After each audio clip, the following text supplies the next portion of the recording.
نحمده ونصلي علی رسوله الکریم اما بعد فاعوذ باللہ من الشیطان الرجیم بسم اللہ الرحمن الرحیم۔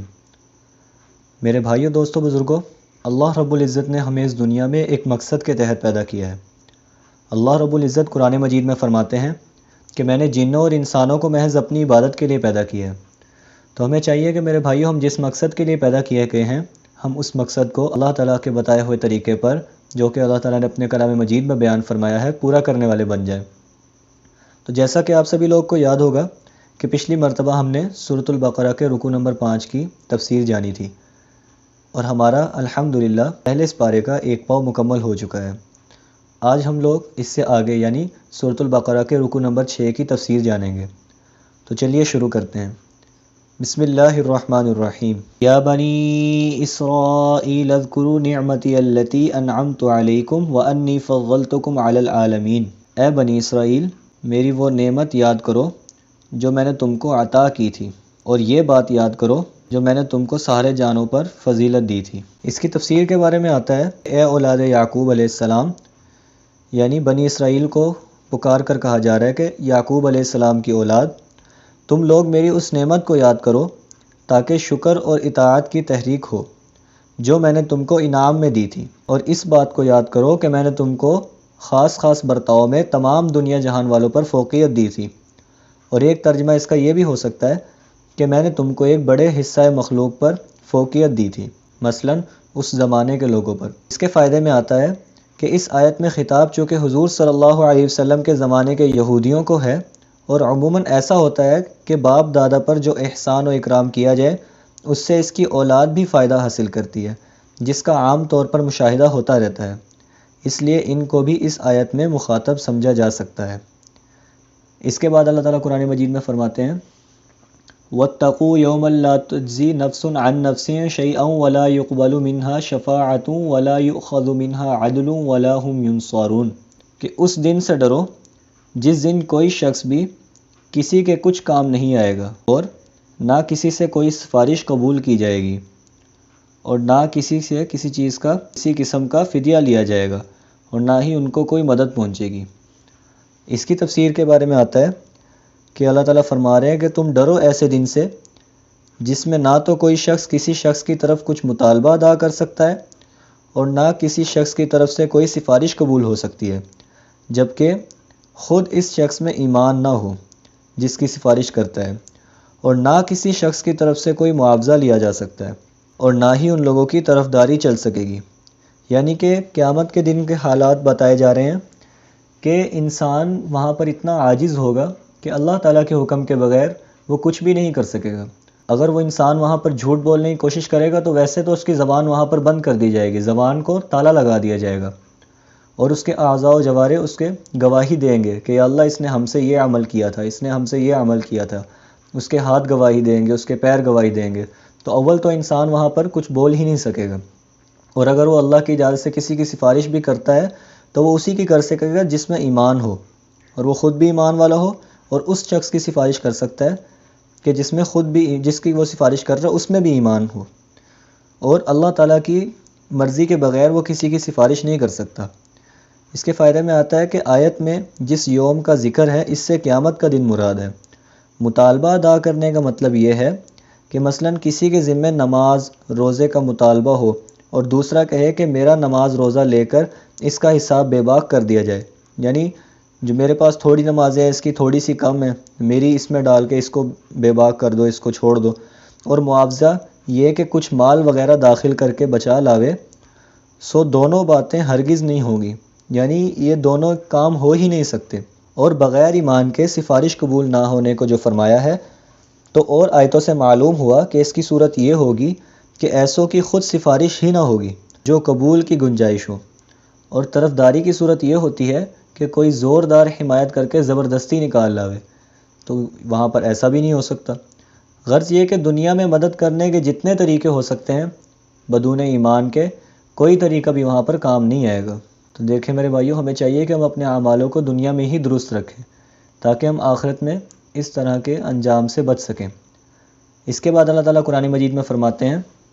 وَإِذْ نَجَّيْنَاكُم مِّنْ آلِ فِرْعَوْنَ يَسُومُونَكُمْ سُوءَ الْعَذَابِ يُذَبِّحُونَ أَبْنَاءَكُمْ وَيَسْتَحْيُونَ نِسَاءَكُمْ وَفِي ذَلِكُمْ بَلَاءٌ مِّن رَبِّكُمْ عَظِيمٌ۔ اور اس وقت کو یاد کرو جب ہم نے تم کو نجات دی آل فرعون سے، یعنی فرعون کے لوگوں سے، جو تمہیں بڑا عذاب دیتے تھے اور تمہارے بیٹوں کو ذبح کرتے تھے اور تمہاری عورتوں کو زندہ رکھتے تھے، اور ساری صورتحال میں تمہارے پروردگار کی طرف سے تمہارا بڑا امتحان تھا۔ اس کے بارے میں آتا ہے کہ اوپر جن خاص برتاؤ کا حوالہ دیا ہے، اب یہاں ان کی تفصیل بیان شروع کی ہے۔ پہلا معاملہ تو یہ ہے، اور وہ زمانہ یاد کرو جب رہائی دی ہم نے تم کو لوگوں کے آباء و اجداد کو، یعنی تم لوگوں کے آباء و اجداد کو، متعلقین فرعون سے، یعنی فرعون کے لشکر سے، فرعون کے لوگوں سے، جو فکر میں لگے رہتے تھے تمہاری دل آزاری کرنے کے لیے، یا گلا کاٹتے تھے تمہاری اولاد کا، مذکر اولاد کا، اور زندہ چھوڑ دیتے تھے تمہاری عورتوں کو، لڑکیوں کو یعنی کہ۔ اور اس واقعے میں تمہارے پروردگار کی طرف سے تمہارا ایک بڑا امتحان تھا۔ اس کے فائدے میں آتا ہے کہ کسی نے فرعون سے پیشن گوئی کر دی تھی کہ بنی اسرائیل میں ایک لڑکا ایسا پیدا ہوگا جس کے ہاتھوں تیری سلطنت جاتی رہے گی، یعنی ختم ہو جائے گی۔ اس لیے اس نے نوزائیدہ لڑکوں کو قتل کرنا شروع کر دیا، یعنی جو بھی لڑکا پیدا ہوتا وہ اس کو قتل کروا دیتا، اور جو لڑکی پیدا ہوتی وہ اس کو نہ قتل کرواتا۔ اور چونکہ لڑکیوں سے کوئی اندیشہ نہیں تھا اس لیے ان سے کوئی تعرض نہیں کیا۔ دوسرے اس میں اس کا اپنا ایک مطلب بھی تھا کہ ان عورتوں سے ماما گیری اور خدمت گاری کا کام لیتا تھا، سو یہ عنایت بھی اپنے مطلب کے لیے تھی۔ اور اس واقعے سے یا تو بچوں کا قتل کرنا مراد ہے اور مصیبت میں صبر کا امتحان ہوتا ہے، یہ مراد ہے، یا پھر رہائی دینا مراد ہے، جو کہ ایک نعمت ہے، اور نعمت میں شکر کا امتحان ہوتا ہے۔ اور اس نجات دینے کی تفصیل آگے اللہ تعالیٰ نے بیان فرمائی ہے، وَإِذْ فَرَقْنَا بِكُمُ الْبَحْرَ فَأَنْجَيْنَاكُمْ وَأَغْرَقْنَا آلَ فِرْعَوْنَ وَأَنْتُمْ تَنظُرُونَ۔ اور یاد کرو جب ہم نے تمہاری خاطر سمندر کو پھاڑ ڈالا، یعنی اس میں سے راستے بنا دیے، چنانچہ تم سب کو بچا لیا اور فرعون کے لشکر کو غرق کر دیا اور تم اس کو دیکھ رہے تھے۔ اس کی تفسیر میں آتا ہے کہ اللہ تعالیٰ فرما رہے ہیں کہ وہ زمانہ یاد کرو جب شک کر دیا ہم نے تمہارے لیے اور پھر ہم نے تم کو ڈوبنے سے بچا لیا، اور لیکن جو تمہارے پیچھے جو فرعون کا لشکر تھا اس کو اس کے لشکر سمیت اللہ تعالیٰ نے اسی میں غرق کر کے دکھا دیا اور تم سب یہ دیکھ رہے تھے۔ کے فائدے میں آتا ہے کہ یہ قصہ اس وقت ہوا کہ موسیٰ علیہ السلام پیدا ہو کر پیغمبر ہو گئے اور مدتوں فرعون کو سمجھاتے رہے۔ جب وہ کسی طرح نہ مانا تو حکم ہوا کہ بنی اسرائیل کو خفیہ طور پر لے کر یہاں سے چلے جاؤ۔ راستے میں دریا حائل ہوا اور اسی وقت پیچھے سے فرعون بھی اپنے لشکر سمیت پہنچ گیا۔ تو اللہ تعالیٰ کے حکم سے وہاں پر حضرت موسیٰ علیہ السلام کے ساتھ 12 قبیلے موجود تھے۔ ہر قبیلے والے اپنے علیحدہ علیحدہ رستے سے، یعنی 12 رستے تھے، 12 قبیلے تھے، ہر قبیلے والا ایک ایک رستے سے گزر گیا۔ لیکن جب فرعون ان کے پیچھے چلنے لگا اور فرعون کے پہنچنے تک دریا اسی طرح رہا تو وہ بھی تعاقب کی غرض سے اس میں گھس گیا۔ اس وقت سب طرف سے دریا سمٹ کر اپنی پہلی والی حالت پر آ گیا اور فرعون اور اس کے ساتھی سب کے سب وہیں پر ہی غرق ہو گئے۔ پھر اللہ تعالیٰ فرماتے ہیں وَإِذْ وَعَدْنَا مُوسَىٰ 40 لَيْلَةً ثُمَّ اتَّخَذْتُمُ الْعِجْلَ مِن بَعْدِهِ وَأَنْتُمْ ظَالِمُونَ۔ اور وہ وقت یاد کرو جب ہم نے موسیٰ علیہ السلام سے 40 راتوں کا وعدہ لیا، پھر تم نے ان کے پیچھے اپنی جانوں پر ظلم کر کے بچھڑے کو معبود بنا لیا۔ اس کی تفسیر کے بارے میں آتا ہے، اور وہ زمانہ یاد کرو جب ہم نے موسیٰ علیہ السلام سے وعدہ کیا تھا کہ ان کو تورات عطا کی جائے گی، اور اس میں ایک مدت گزرنے کہا گیا تھا، لیکن 10 رات سے اضافہ ہو کر 40 رات تک کا زمانہ ہو گیا تھا۔ پھر تم لوگوں نے پرستش کے لیے بچھڑے کو معبود بنا لیا موسیٰ علیہ السلام کے جانے کے بعد،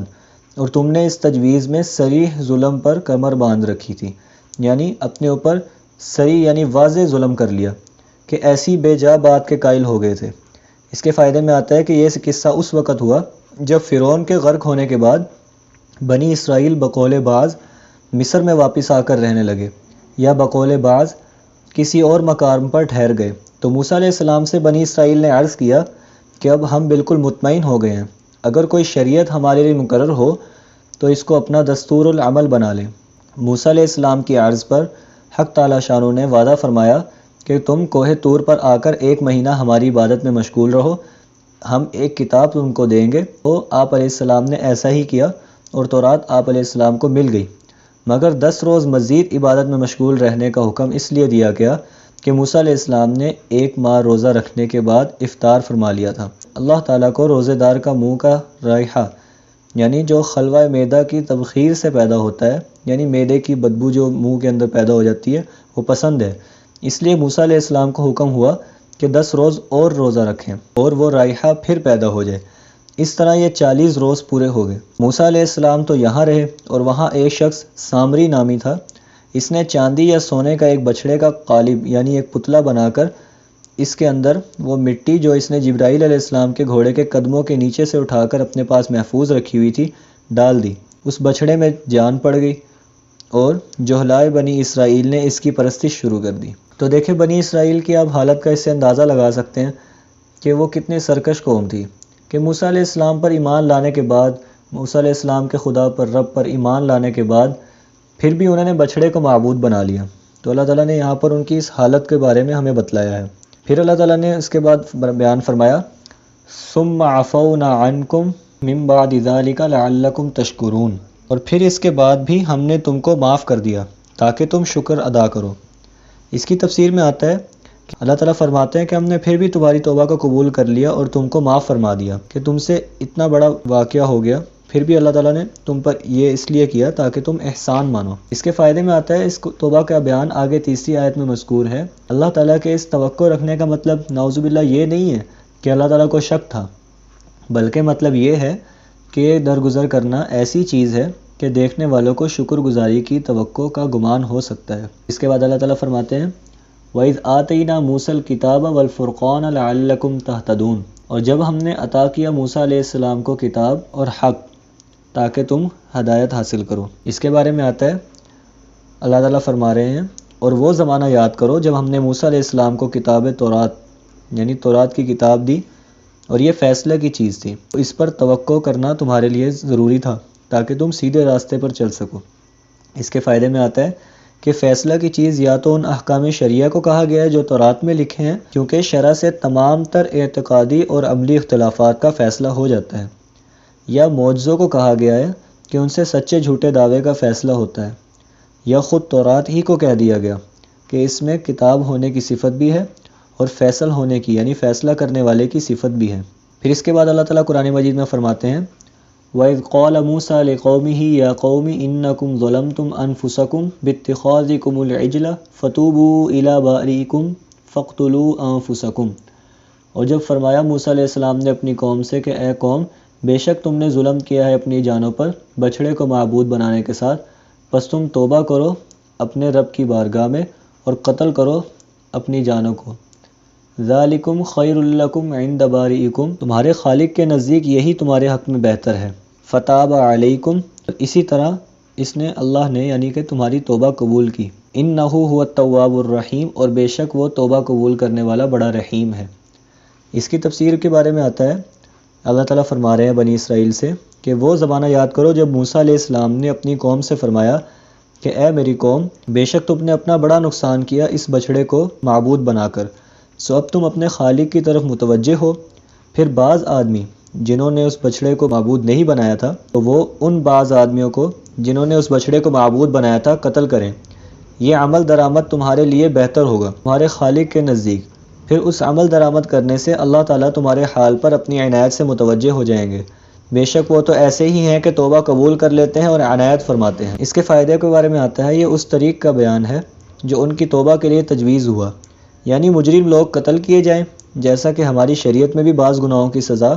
توبہ کرنے کے باوجود بھی قتل ہے، مثلا قتل عمد کے عوض قتل، اور ثبوت زنا بالشہادہ، یعنی جب زنا ثابت ہو جائے شہادت کے ساتھ کہ 4 بندے گواہی دے دے کہ اس شخص نے زنا کیا ہے تو اس پر رجم کیا جاتا ہے، یعنی اس کو پتھروں سے مار کر مار دیا جاتا ہے۔ ان میں توبہ کے باوجود یہ سزا ساقط نہیں ہوتی ان سے، چنانچہ ان لوگوں نے اس پر عمل کیا جس کی وجہ سے آخرت میں مورود رحمت و عنایت ہو گئے، یعنی انہوں نے اس پر عمل کیا تو اللہ تعالیٰ نے ان پر رحمت نازل کی۔ اس کے بعد اللہ تعالیٰ قرآن مجید میں فرماتے ہیں وَإِذْ قُلْتُمْ يَا مُوسَىٰ لَن نُّؤْمِنَ لَكَ حَتَّىٰ نَرَى اللَّهَ جَهْرَةً فَأَخَذَتْكُمُ الصَّاعِقَةُ وَأَنْتُمْ تَنظُرُونَ، اور جب تم نے کہا تھا اے موسیٰ ہم اس وقت تک ایمان نہیں لائیں گے ہرگز یہاں تک کہ ہم دیکھ لیں اللہ تعالیٰ کو کھلی آنکھ سے، نتیجہ یہ ہوا تمہیں اس طرح آ پکڑا کہ تم دیکھتے ہی رہ گئے۔ اس کی تفسیر کے بارے میں آتا ہے اور اللہ تعالیٰ فرما رہے کہ وہ زمانہ یاد کرو جب تم لوگوں نے یوں کہا کہ اے موسیٰ ہم تمہارے کہنے سے ہرگز نہ مانیں گے کہ یہ اللہ تعالیٰ کا کلام ہے، یہاں تک کہ ہم خود اللہ تعالیٰ کو اعلانیہ طور پر دیکھ نہ لیں۔ سو اس گستاخی پر اللہ تعالیٰ نے ان پر ایک بجلی کی کڑک نازل کی، اور اس بجلی کا آنا انہوں نے اپنی آنکھوں سے دیکھا۔ اس کے فائدے میں اس کا قصہ بیان کرتے ہیں کہ اس کا قصہ اس طرح ہوا تھا کہ جب موسیٰ علیہ السلام نے کوہ طور سے تورات لا کر پیش کی کہ اللہ تعالیٰ کی کتاب ہے، تو بعض گستاخ لوگوں نے کہا کہ اللہ تعالیٰ خود ہم سے کہہ دے کہ یہ ہماری کتاب ہے تو بے شک ہم کو یقین آ جائے گا۔ موسیٰ علیہ السلام نے اللہ تعالیٰ کی اجازت کے ساتھ فرمایا کہ کوہ طور پر چلو میرے ساتھ، یہ بات بھی ہو جائے گی۔ تو بنی اسرائیل نے اس کام کے لیے 70 آدمی منتخب کر کے موسیٰ علیہ السلام کے ساتھ کوہ طور پر روانہ کر دیا۔ وہاں پہنچ کر اللہ تعالیٰ کا کلام ان لوگوں نے خود سنا تو اس وقت اور رنگ لائے کہ ہم تو کلام سننے سے کنایت نہیں کرتے، بلکہ اللہ تعالیٰ کو ہم خود دیکھنا چاہتے ہیں، ہمیں کیا پتہ کہ کون بول رہا ہے، جب ہم خود دیکھ لیں گے پھر ہم ایمان لے آئیں گے۔ میرے بھائیو، کیونکہ دنیا میں کوئی شخص اللہ تعالیٰ کو دیکھنے کی قوت نہیں رکھتا، اس لیے اس گستاخی پر ان پر ایک بجلی آ گری اور سب کے سب ہلاک ہو گئے۔ اب ہلاکت کے متعلق اگلی آیت میں اللہ تعالیٰ بیان فرما رہے ہیں، ثم بعثناکم من بعد موتکم لعلکم تشکرون، پھر ہم نے تمہیں تمہارے مرنے کے بعد دوسری زندگی دی تاکہ تم شکر گزار بنو۔ اس کے بارے میں آتا ہے تفسیر میں کہ پھر ہم نے موسیٰ علیہ السلام کی دعا سے تم کو زندہ کر کے اٹھایا تمہارے مر جانے کے بعد، اس توقع سے کہ تم احسان مانو گے۔ اس کے فائدے میں آتا ہے کہ موت کے لفظ سے ظاہراً معلوم ہوتا ہے کہ یہ لوگ اس بجلی سے مر گئے تھے۔ ان کو دوبارہ زندہ کیے جانے کا قصہ یہ ہوا کہ موسیٰ علیہ السلام نے اللہ تعالیٰ سے عرض کیا کہ بنی اسرائیل یوں ہی بدگمان رہیں گے، اب وہ یہ دیکھیں گے کہ میں ان کو کہیں لے جا کر کسی تدبیر سے ان کا کام تمام کر دیا ہے، تو مجھ کو اس تہمت سے اللہ تعالیٰ محفوظ کر لیجئے۔ تو اللہ تعالیٰ نے ان کی دعا قبول کی اور اپنی رحمت سے ان کو پھر سے زندہ کر دیا۔ اس کے بعد آتا ہے وَظَلَّلْنَا عَلَيْكُمُ الْغَمَامَ وَأَنزَلْنَا عَلَيْكُمُ الْمَنَّ وَالسَّلْوَىٰ، اور ہم نے تم کو بادل کا سایہ عطا کیا اور ہم نے تم پر من و سلوہ کو نازل کیا۔ کُلُوا مِن طَیِّبَاتِ مَا رَزَقْنَاکُمْ، کھاؤ پاک چیزوں میں سے جو ہم نے تم کو رزق دیا۔ وَمَا ظَلَمُونَا وَلَٰكِن كَانُوا أَنفُسَهُمْ يَظْلِمُونَ، اور ہم نے ظلم نہیں کیا لیکن وہ اپنی جانوں پر ظلم کرنے والے تھے۔ اس کی تفسیر میں آتا ہے کہ اللہ تعالیٰ بنی اسرائیل سے فرما رہے ہیں، اور ہم نے تم کو میدان طے میں ابر کا سایہ نصیب کیا اور خزانہ غیب سے تمہارے پاس ترنجبین اور بٹیریں پہنچا دیں، اور تم کو اجازت دے دی کہ ان نفیس چیزوں سے کھاؤ جو ہم نے تم کو دی ہیں، مگر وہ لوگ اس میں بھی خلاف بات کر بیٹھے اور اس سے انہوں نے ہمارا کوئی نقصان نہیں کیا لیکن اپنا ہی نقصان کرتے تھے۔ اس کے فائدے میں آتا ہے کہ دونوں قصے وادی طے میں اس طرح واقع ہوئے کہ وادی طے کی حقیقت یہ ہے کہ بنی اسرائیل کا اصل وطن ملک شام ہے۔ حضرت یوسف علیہ السلام کے وقت میں مصر آئے تھے، یہاں ہی رہ پڑے، اور ملک شام میں عمالقہ نامی قوم کا تسلط ہو گیا۔ فرعون جب غرق ہو گیا یہ لوگ مطمئن ہو گئے تھے، تو اللہ تعالیٰ کا ان کو حکم ہوا عمالقہ سے جا کر جہاد کرو اور اپنی اصل جگہ کو ان کے قبضے سے چھڑا لو۔ بنی اسرائیل اس ارادے پر مصر سے چلے، اور ان کی حدود میں پہنچ کر جب عمالقہ کے زور و قوت کا حال معلوم ہوا تو ہمت ہار بیٹھے اور جہاد سے صاف انکار کر دیا۔ اللہ تعالیٰ نے ان کو اس انکار کی یہ سزا دی کہ 40 برس تک ایک میدان میں وہ پریشان پھرتے رہے، نہ ان کو گھر پہنچنا نصیب ہوا نہ وہ کہیں اور جا سکے۔ یہ میدان کوئی بہت بڑا رقبہ نہیں تھا، بلکہ مصر اور شام کے درمیان 500 کوس یعنی تقریباً 10 میل کا رقبہ بنتا ہے۔ تو روایت میں آتا ہے کہ یہ لوگ اپنے وطن مصر جانے کے لیے دن بھر سفر کرتے اور رات کو کسی منزل پر ٹھہر جاتے، تو صبح جب ہوتی تو وہ صبح کو دیکھتے کہ جہاں سے وہ چلے تھے وہیں پر ہی دوبارہ آ گئے ہیں۔ اسی طرح 40 سال تک وہ پریشان اس میدان میں پھرتے رہے۔ اسی لیے اس میدان کو وادی طے کہا جاتا ہے۔ طے کے معنی ہیں سرگردانی اور پریشانی۔ یہ وادی طے ایک کھلا میدان تھا، نہ اس میں کوئی عمارت تھی، نہ کوئی درخت تھا کہ جس کے نیچے دھوپ اور سردی گرمی وغیرہ سے بچا جا سکے، اور نہ ہی یہاں پر کوئی کھانے پینے کا سامان تھا اور نہ ہی پہننے کے لیے لباس تھا، مگر اللہ تعالیٰ نے معجزہ کے طور پر حضرت موسیٰ علیہ السلام کی دعا سے اسی میدان میں ان کی تمام ضروریات کا انتظام فرما دیا۔ وہ اس طرح کہ جب بنی اسرائیل نے دھوپ کی شکایت کی تو اللہ تعالیٰ نے سفید رقیق ابر کا سایہ کر دیا، ابر سے مراد بادل ہے، اور بھوک کا تقاضا ہوا تو من و سلوہ نازل فرما دیا، یعنی درختوں پر ترنجبین جو ایک شیریں چیز ہے بکثرت پیدا کر دی۔ یہ لوگ اس کو جمع کر لیتے، اس کو من کہا گیا، اور بٹیریں ان کے پاس جمع ہو جاتی، یعنی ان لوگوں کے پاس اور ان سے بھاگتی بھی نہیں تھی، اس لیے یہ ان کو پکڑ لیتے اور ذبح کر کے کھاتے، تو اسی کو سلوہ کہا گیا۔ یہ لوگ دونوں لطیف چیزوں سے پیٹ بھر لیتے، کیونکہ ترنجبین کی کثرت معمول سے زیادہ تھی اور بٹیروں کا وحشت نہ کرنا یہ بھی معمول کے خلاف ہے، لہٰذا اس حیثیت سے دونوں چیزیں خزانہ غیب سے قرار دی گئیں۔ ان کو پانی کی ضرورت پیش آئی تو موسیٰ علیہ السلام ایک پتھر پر لاٹھی مارنے کا حکم دیا گیا ان کو، تو اس پتھر سے چشمے پھوٹ پڑے، یعنی وہ چشمے بھی 12 چشمے پھوٹ پڑے، جیسا کہ دوسری آیات قرآنی میں مذکور ہے۔ اور ان لوگوں نے جب رات کے اندھیری کا شکوہ کیا تو اللہ تعالیٰ نے غیب سے ایک روشنی عمودی شکل میں ان کے محلے کے درمیان قائم فرما دی۔ جب انہوں نے کپڑے میلے ہونے کی شکایت کی اور ان کے کپڑے پھٹنے لگے، جب میلے ہونے لگے اور لباس کی ضرورت ہوئی، تو اللہ تعالیٰ نے بطور اعجاز یہ صورت کر دی کہ ان کے کپڑے نہ میلے ہوں نہ پھٹیں، اور بچوں کے بدن پر جو کپڑے ہیں وہ ان کے بدن کے بڑھنے کے ساتھ ساتھ ہی اسی مقدار سے بڑھتے رہیں۔ اس کے بعد ان لوگوں کو یہ بھی حکم ہوا تھا کہ بقدر خرچ لے لیا کریں، آئندہ کے لیے جمع کر کے نہ رکھیں، مگر ان لوگوں نے حرص کے مارے یعنی لالچ کے مارے اس میں بھی خلاف کام کیا، تو اللہ تعالیٰ نے کیا کیا، رکھا ہوا جو ان کا گوشت تھا اللہ تعالیٰ نے اس کو خراب کر دیا۔ تو اسی کو اللہ تعالیٰ نے بیان فرمایا کہ یہ اپنا ہی نقصان کرتے ہیں۔ اور اس کے بعد اللہ تعالیٰ نے قرآن مجید میں فرمایا وَإِذْ قُلْنَا ادْخُلُوا هَٰذِهِ الْقَرْيَةَ فَكُلُوا مِنْهَا حَيْثُ شِئْتُمْ رَغَدًا وَادْخُلُوا الْبَابَ سُجَّدًا وَقُولُوا حِطَّةٌ نَغْفِرْ لَكُمْ خَطَايَاكُمْ وَسَنَزِيدُ الْمُحْسِنِينَ۔ اور جب ہم نے کہا کہ داخل ہو جاؤ اس بستی میں اور کھاؤ اس میں سے جتنا تم چاہو، اور داخل ہو جاؤ جب دروازے سے تو سر جھکائے ہوئے داخل ہونا اور یہ کہنا کہ اے اللہ ہمیں معاف فرما، اے اللہ ہم تمہاری بخشش طلب کرتے ہیں اور ہماری خطاؤں کو معاف فرما دیں، اور ہم عنقریب زیادہ کر دیں گے نیکی کرنے والوں کی ثواب کو۔ اس کی تفسیر کے بارے میں آتا ہے اور وہ زمانہ یاد کرو جب ہم نے حکم کیا تم لوگوں کو اس بات کا کہ اس آبادی میں کے اندر داخل ہو جاؤ، پھر کھاؤ اس کی چیزوں میں سے جس میں بھی تمہارا دل چاہے، بے تکلفی سے کھاؤ، اور یہ بھی حکم دیا کہ جب اندر جانے لگو تو دروازے میں داخل ہونا تو عاجزی سے جھکے جھکے اور زبان سے یہ کہتے جانا کہ توبہ ہے توبہ ہے، یعنی اللہ تعالیٰ سے توبہ کی طلب کرنا کہ ہم معاف کر دیں تمہاری پچھلی خطاؤں کو، تو یہ سب کی سب خطائیں اللہ تعالیٰ تمہاری معاف کر دیں۔ اور اس کے بعد اللہ تعالیٰ نے فرمایا کہ ہم نیکی کرنے والوں کو اور بھی زیادہ ثواب دیں گے۔ اس کے فائدے میں آتا ہے بقول شاہ عبد القادر صاحب رحمۃ اللہ علیہ، یہ قصہ بھی زمانہ وادی طے کا ہے کہ جب منو سلوہ کھاتے کھاتے اکتا گئے اور اپنے معمولی کھانے کی درخواست کی، جیسا کہ آگے کی 4 آیت میں آ رہا ہے، تو ان کو ایک شہر میں جانے کا حکم ہوا تھا کہ وہاں کھانے پینے کی اور معمولی چیزیں مل جائیں گی۔ سو یہ حکم اس شہر کے اندر جانے کے متعلق ہے۔ اس میں قولی اور فعلی ادب داخل ہونے کے متعلق بیان کیا گیا ہے اور اندر جا کر کھانے پینے میں توسیع کی گئی ہے۔ اس قول پر بہت